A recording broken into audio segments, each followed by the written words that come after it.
আচ্ছা, এটা কিসের গ্যাঞ্জাম? শুনলাম মিরাজ খান এবং সাকিব সিদ্দিকীর মধ্যে নাকি মারামারি লাগছে।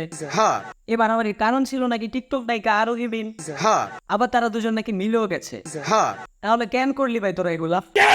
আচ্ছা ওয়েট, তাদের নিজের মুখে শুনেন তারা কেন করছে এগুলা। আপনারা প্র্যাঙ্কিং পেজের লাইভে দেখছেন গভীর জলে মাছ এটা প্রমোশনের জন্য প্রমোশন করলাম ট্রাই আমরা। করছে, বাট ডিফারেন্ট কিছু না। ওরা নাকি গভীর জলের মাছ একটা নাটকের প্রমোশনের জন্য লাইভে এসে কান্নাকাটি মারামারি করছে। কেন ভাই, তোর কাছে কি অন্য কোনো ওয়ে ছিল না? মানুষের ইমোশন নিয়ে কেন খেলোস?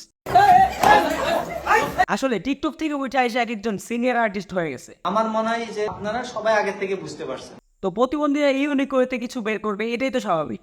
তারা ট্রেন্ডিং এ থাকার জন্য তাদের নাটকের ভিউজ পাওয়ার জন্য কি একটা নাটক সাজাইল।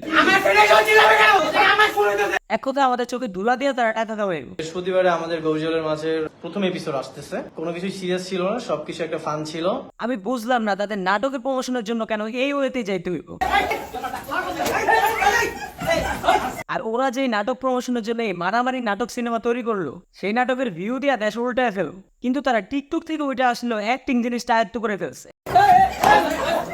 ওরা পুরা টিম মিলে একটা নাটক সাজাইলো, ভিডিও করলো, আপলোড করলো, কান্নাকাটি করলো, একজন আরেকজনকে দেখিয়ে দিব। আবার কিছুদিন পর এসে মিলেও গেল। যাই হোক, প্রতিবন্ধীদের নিয়ে আর কিছু বলবো না। ওদের বিতর্কে আসাটা জরুরি ছিল। ওরা যে কোনো ওয়েতে বিতর্কে আসলো, মানে যত বেশি বিতর্কে আসবে তত বেশি ফেস ভ্যালু বাড়বে। আর সোশ্যাল মিডিয়াতে তো জানেনই, যত ফেস ভ্যালু তত টাকা।